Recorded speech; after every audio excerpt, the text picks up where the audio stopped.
Hey, good evening, everyone. So I was just contacted by my good friends over at Ranch Hand Bumpers, and they informed me that they are going to be giving away a free brush guard every single month. And not just giving away a brush guard, they're going to be paying to have it shipped and installed on your truck. So you guys need to rush over to www.ranchhand.com and register on the website so you can be part of this contest. I don't know how long it's going to last, but what they did inform me is that this is going to be something that they're going to be trying to run every single month. And hopefully there's a good enough turnout and there's enough people that are registering. And hopefully one of my subscribers will be one of the people that wins the brush guard every month. This isn't the type of giveaway that thousands of people are registering for. This is only a small group of people who go onto their website and sign up. So you have a pretty good chance of actually winning. Anyways, quickly rush over there, www.ranchhand.com, register, and you may get a free brush guard installed on your truck from Ranch Hand. Thanks, everyone.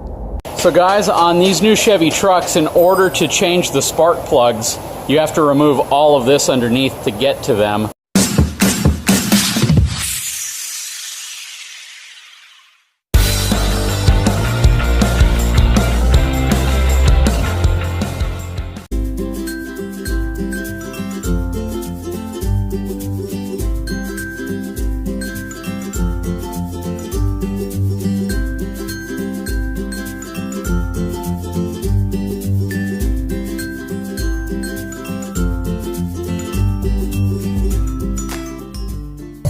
So guys, one thing that I didn't know about these light bars, and I should because it's actually in the instructions on most of them, is that you have this little release valve on the side here, and it basically releases pressure from inside of the light bar during different types of weather. And this should always be mounted facing down. So what I'm going to do is remove the light bar, flip it over, so that valve is on the opposite side but pointing downwards.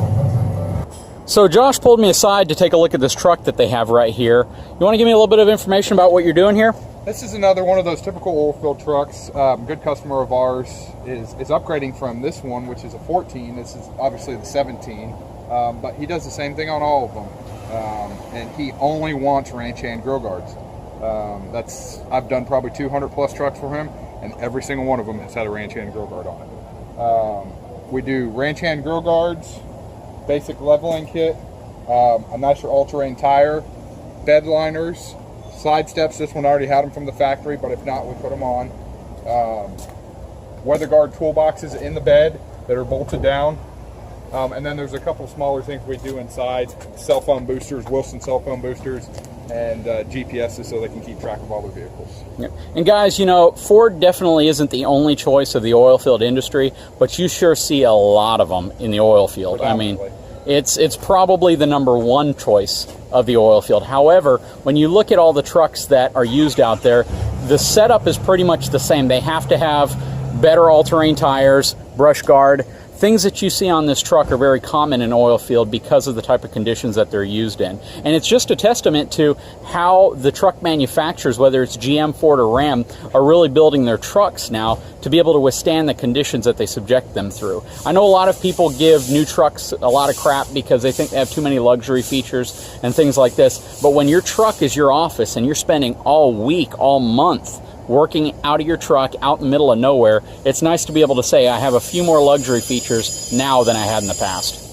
And a good example of how they really use these trucks is you can see, of course, the brand new Ranch Hand grill guard that's on this truck, but then look at the grill guard on this 2014 truck that they're phasing out. I mean, this thing's definitely been through some stuff. You can see how the front and bottom bar here is completely bent. Just, you know, they really put a lot of miles on these trucks and they work them hard. Right next to the 450 is a 350. This is an oil field truck as well. Welding rig on the back of it. This frame is ridiculous. Let me show you this. Look how thick the steel is here. This thing is massive. I have no idea how much this has to weigh, but I'm sure quite a bit. So guys, on these new Chevy trucks, in order to change the spark plugs, you have to remove all of this underneath to get to them.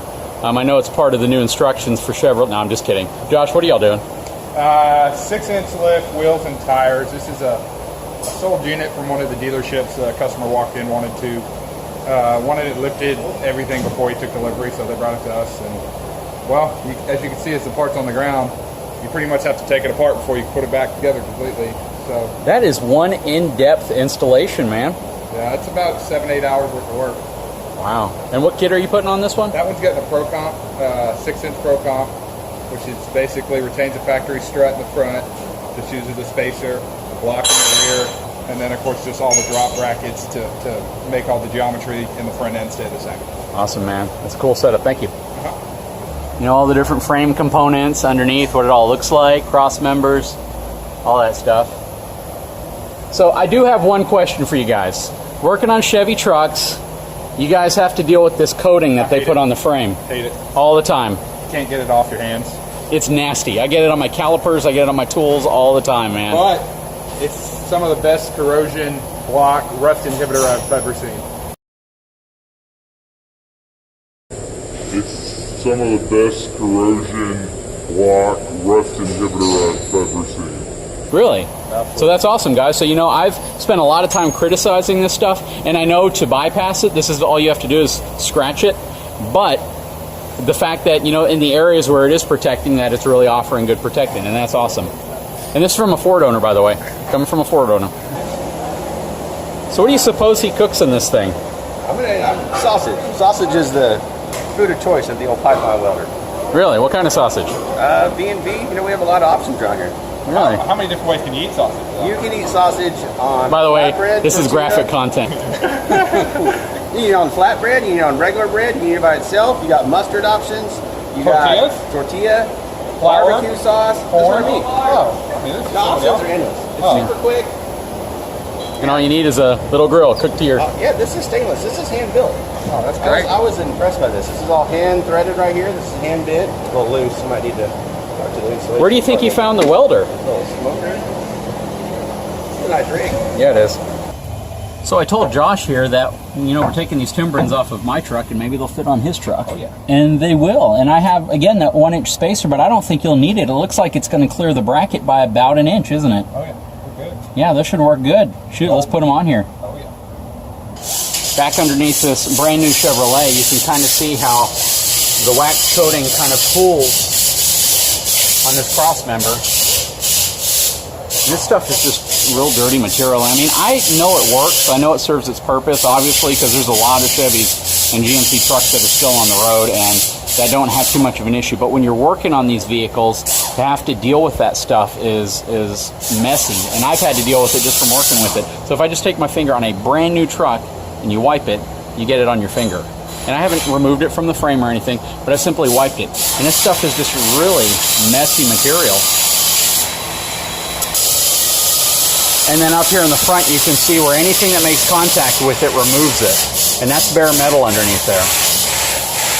Again, the likelihood that it would rust enough to completely rust through is very slim, but it'd been nice to put maybe a painted finish and then a wax-coated finish on top of it if they really wanted to stick with this material.